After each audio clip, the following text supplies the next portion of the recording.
السلام عليكم ورحمة الله وبركاته. معكم أحمد طه من قناة إنجليزي حصري للطفل العصري، وإن شاء الله النهاردة هنبتدي أول دروس كورس الجرامر معانا.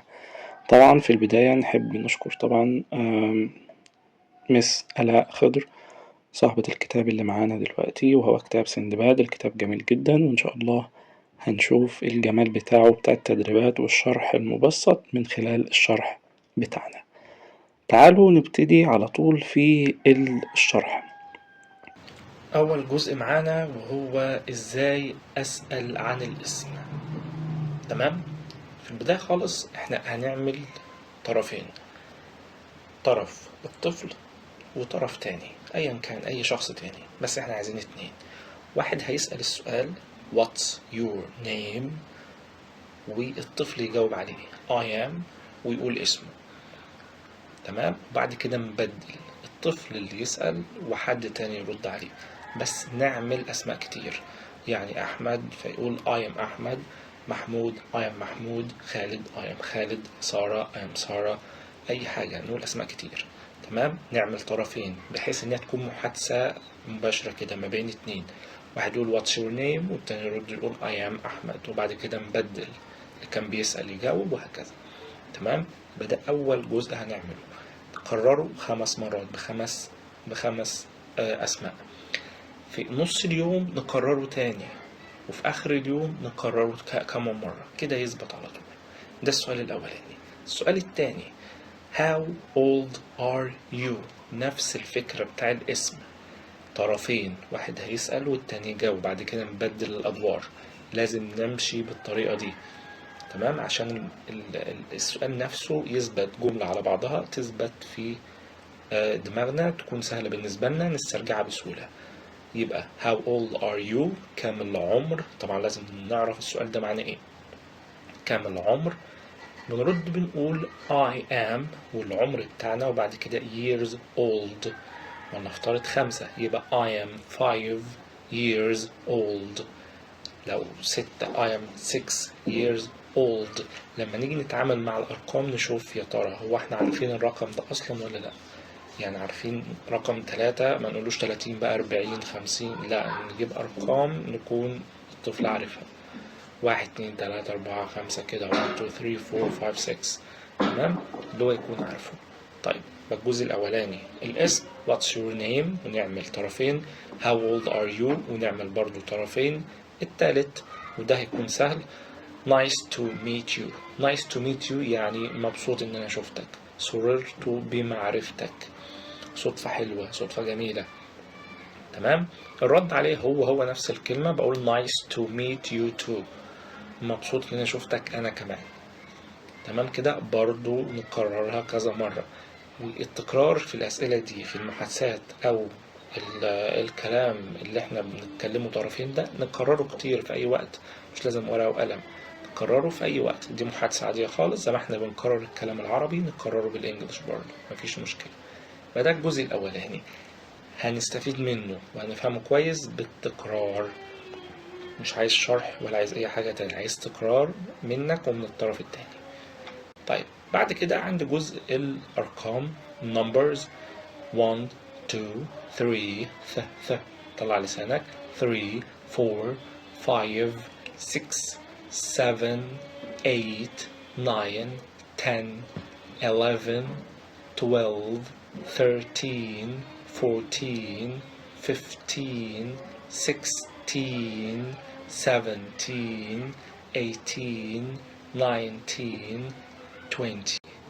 طبعا المهم في ده كله اللي هم من 1 لحد 10 لان دول متكررين معايا. لو جيت تلاحظ في باقي الارقام دول هتلاقي ان مثلا 13 14 15 16 17 18 19. ايه بزود تين يعني بداية من 13 لحد 19 الإضافة بتاعتي ثابتة في الكلمات كلها وهي تين. يبقى أنا بقول الرقم 19 بقول التسعة 19، الستة 16 16. بس خلي بالك إن ال13 وال15 ما بيقبلوش بقى، بيتغيروا يقول لك لا احنا مش هنلزق بالاسم بتاعنا، هنجيب حاجة تانية، مش هقول 5 هقول 15. 13 مش هتقول 3 زي الباقي، لا عايزة تكون كده ايه مميزة، فتقول 13 وهكذا. تمام. المهم لحد دلوقتي نحفظ لحد 10، وبالطريقة اللي احنا قلناها يقدروا يحفظوا التاني بسهولة جدا، مفيش فيه أي مشاكل. تمام. نقف لحد هنا، نشتغل على الجزء اللي هو بتاع المحادثتين دول. طبعا مهمين جدا، لازم نكرر الكلام ده كتير بحيث ان احنا نستفاد من المحادثات. يبقى عندي سؤال اهو مهم، what's your name. السؤال التاني how old are you. نكرر nice to meet you. طبعا معانا مين؟ معانا الارقام، ودي مفيش فيها مشكلة، لو مش حافظ الارقام كلها ممكن نركز لحد الخمسة بس، وبشرط ان احنا ما نرتبش، لان الترتيب 1 2 3 4 5 6 7 8 9 10 كله حافظهم، لكن واحنا بنحفظه نفرق الارقام، ده كام، ده ايه، لا ده كام، ده كام كده، فده ايه، نحاول ان احنا نغير شوية. تمام. طيب تعالى بقى نشوف التمارين على الأرقام. طبعا ده بعد ما نذاكر كويس نشوف تمارين ايه، تمارين الأرقام. السؤال اللي معانا هو count and write the number. count يعني عد، and write يعني اكتب the number الرقم. فكل اللي علينا ان احنا هنعد دول ونكتب الارقام بتاعتهم. مثال اول حاجة خالص عندي هنا طبعا بيقول لي ايه، ولنفترض نشوف ده كده، فهو بيقول لي هنا مين، بيقول لي 1 2 3 4، فانا اعدهم واكتب الرقم بتاعهم تحت هنا. دول 1 2 3 4 5 6 7 8 9 10 11 12، دول 12، هكتب هنا 12 تحت هنا، وهكذا باقي الايه، باقي الامثله دي. نذاكر اللي احنا خدناه ده كويس جدا، وبعد كده نخش على حاجه جديده وهي الاسم والفعل. طيب يعني ايه اسم ويعني ايه فعل؟ الاسم بتاعي اللي هو انت بتقول اسم حاجة موجودة، يعني اسم كده بتشاور عليها بتشوفها بتسمع عنها، دي اسم الحاجة الموجودة. تعالى ندي أمثلة. لو افترض اقول لك مثلا قلم، هل في حاجة اسمها قلم؟ في حاجة اسمها قلم، يبقى ده اسم، طالما لها اسم يبقى ده اسم. طيب سرير، في حاجة اسمها سرير؟ في حاجة اسمها سرير، تبقى اسم. طيب مصر بلد، موجود، في حاجة اسمها مصر، في حاجة اسمها مصر، اسمها مصر، اسمها يبقى اسمها، يبقى موجودة، يبقى ده اسم. طيب بنطلون موجود، دي اسم حاجة يبقى اسم. مدرسة، ايوه اسم حاجة برضو. طيب ارنب برضو موجود، يبقى ما هو اسم حاجة، اسم ارنب صح، يبقى اسم. مروحة، ايوه دي اسم حاجة مروحة. طيب لكن لو انا جيت قلت لك بقى يلعب، في حاجة اسمها يلعب، يعني في نقول انا شايف يلعب، يلعب جاي علينا، يلعب نايم، يلعب لون احمر، يلعب بيجري، لا مفيش حاجة اسمها يلعب. طب يشرب، في حاجة اسمها يشرب، يعني حاجة كده لوحدها كده موجودة نقول عليها يشرب؟ لا مفيش برضو. امال ايه ده؟ يلعب دي حاجة احنا بنعملها، احنا بنلعب. طب يشرب برضو احنا بنشرب، احنا اللي بنعملها. يعني ايه ده؟ يعني الحاجة اللي احنا بنعملها ده فعل. الحاجة اللي انت بتعملها ده فعل. بعمل ايه؟ باكل وبشرب وبنام وبجري وبلعب وبذاكر وبصلي صح، وبكتب واجبي، كل ده حاجات انت بتعملها، طالما بتعملها يبقى اسمه ايه؟ ده فعل. ده الفعل هو الحاجة والحدث اللي انا بعمله. طيب تعال نشوف شوية امثلة كده. احنا اتفقنا الاسم ده اسم حاجة موجودة، اسم حاجة فعلا. لما اقول لك البيتزا، البيتزا ده اسم، ليه يا سيدي؟ موجودة اهو، اسم حاجة. لكن لما اقول لك يغني، في حاجة اسمها يغني ولا دي حاجة احنا بنعملها؟ لا، حاجة بنعملها، يبقى طالما بنعملها يبقى ده فعل. تمام أوي. جايب لي هنا بقى طبعا بيقول لي في person اللي هو النون بتاعي، في person يعني شخص. طبعا البوي ده ولد، اسم ولد. girl اسم بنت. كريم ده ولد، مش ده اسم حد اسمه كريم، اسمه يبقى اسم. حصان، ايوه حصان، اسم الحصان. الكلب اسم الكلب. السمكة اسم السمكة. المدرسة اسم المدرسة. زو حديقة الحيوان، اسم الحديقة. hospital مستشفى، ايوه في مستشفى فعلا دي ليها اسم. pencil القلم، أيوة موجود. والكيك ده اسم برضو الكار. فبقول لي إن البيرسون الأشخاص، animal الحيوانات، place مكان، thing يعني شيء. المهم إن يكون الحاجة دي يعني حاجة فعلا لها اسم، حاجة مش بنعملها، لأن لو بنعملها تبقى فعل ما تبقاش اسم. طيب نيجي بعد كده بقول لي الفيرب بقى. الفيربس يعني الأفعال. طب الأفعال دي اللي هي إيه بقى؟ قلنا الأفعال الحاجات اللي إحنا بنعملها، الحاجات اللي إحنا إيه بنعملها. تمام، إحنا بنعمل إيه؟ دي إيه دي؟ read طبعا لازم أكون حافظ الكلمات كويس. read يعني يقرأ. الكلمة اللي تقف معايا هنا وأنا بشرح وأنت مش عارفها تبقى كده في جنب ونذاكرها كويس. تمام، read يقرأ. هل في حاجة اسمها يقرأ؟ يقرأ هناك أهو، يقرأ جاي علينا، يقرأ ماشي، ده يقرأ كبير، ده يقرأ صغير، ده يقرأ حلو، لا مفيش. صح، يقرأ دي احنا بنعملها، بنقول محمد يقرأ، محمد بيقرأ، يبقى حاجة بنعملها. طالما حاجة بنعملها تبقى فعل. run يجري، بنعمله صح، يبقى فعل. swim يسبح، بنعمله يبقى فعل. عندي هنا اهو جايب لي بقى مثال بقى، جايب لي شوية أمثلة كده وتمارين. كل اللي عليك هتكتب هنا هو فعل verb ولا اسم noun. يبقى أنا عندي الفعل اسمه verb لكن الاسم اسمه noun و verb. هنقف لحد هنا، هنذاكر اللي احنا أخدنا الفرق ما بين verb اللي هو الفعل وما بين الناون اللي هو الاسم. تمام، وعرفنا الفرق. لو الاسم الحاجة دي موجودة فعلا ده اسم حاجة احنا عارفينها اسمها يبقى ده اسم، لكن لو حاجة بنعملها يبقى فعل. طيب ونرجع نحل دول بقى.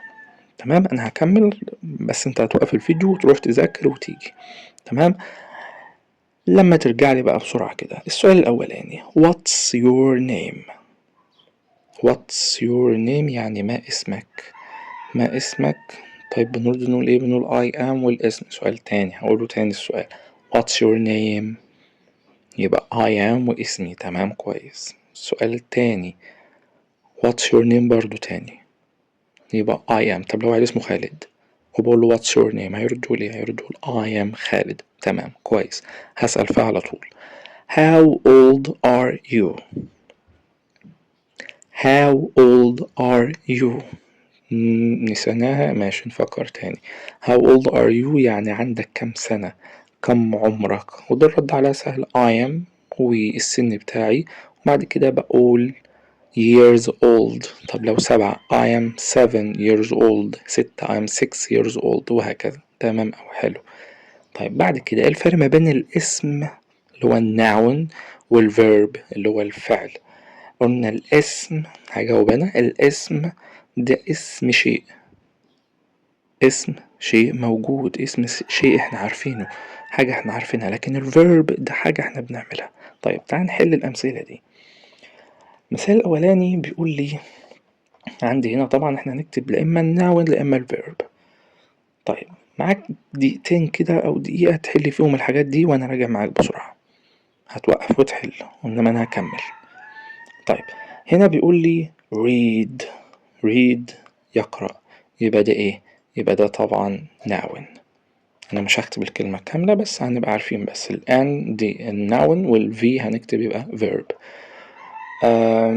طبعا هنا في غلطة كبيرة، احنا قلنا read دي ايه؟ read ايوه صح read يقرأ، ده احنا حاجة بنعملها. ازاي انت كاتب noun؟ يبقى كده غلط، يبقى لازم نركز. انما read دي read دي حاجة بنعملها، يبقى دي تخش معانا تبع مين؟ الفيرب verb. تمام. طيب tree شجر اهي قدامك اهي، قدامك اهي شجرة صح، موجودة اهي، يبقى دي noun. school اهي قدامي اهي، قدامي school مدرسة، دي اسم حاجة فعلا، يبقى noun. طيب بعد كده book اهو قدامي، book كتاب موجود، يبقى noun. dog كلب موجود ولا لا؟ جايب لي أمثلة تانية، بيقول لي هنا color the noun. color يعني لون، النون الاسم with red، يعني احنا هنشوف الكلمات دي، واللي هو noun لو اسم هنلونه بالريد باللون الأحمر، ولو اللون ده أو طلع عند الكلمة دي verb فاعل هنلونه باليلو بالأصفر. طبعا دي باقي الأمثلة. طيب شكل تاني للأمثلة أو التمارين، بقول لي هنا circle يعني ضع دائرة، the noun ضع دايرة على الاسم من الجمل دي. ازاي؟ اديك مثالين. في الاول خالص بيقول لي the boy plays، انا عايز مين؟ عايز الناون بس. طيب the boy the يعني ودي مش منفصلة، دي متعلقة بالكلمة اللي بعدها. يعني لما اقول the boy دي معناها الولد، فالاتنين دول على بعض كلمة واحدة. لما اقول the pen القلم، الاتنين سوا كلمة واحدة، يخصوا حاجة واحدة بس، فمعلمش على واحدة واسيب التانية. طيب الولد يلعب، أنا عايز اسم يعني الحاجة لها اسم، اللي ليه اسم هنا هو الولد صح، الولد ده اسم، يبقى the boy هي مين؟ ال الايه؟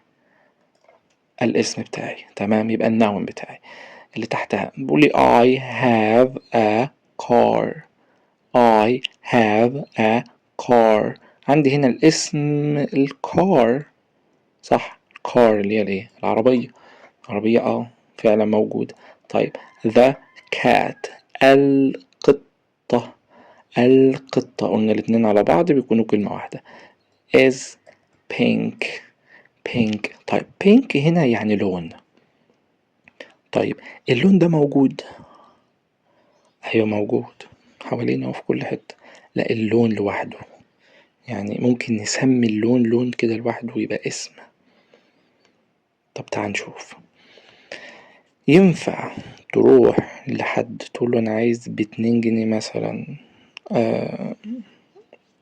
أحمر، يعني اسم ده حاجة موجودة ولا ده متعلق بشيء تاني؟ ازاي؟ مش فاهم. يعني حاجة نركز في دي كويس عشان نستخدمها في الايه والآن.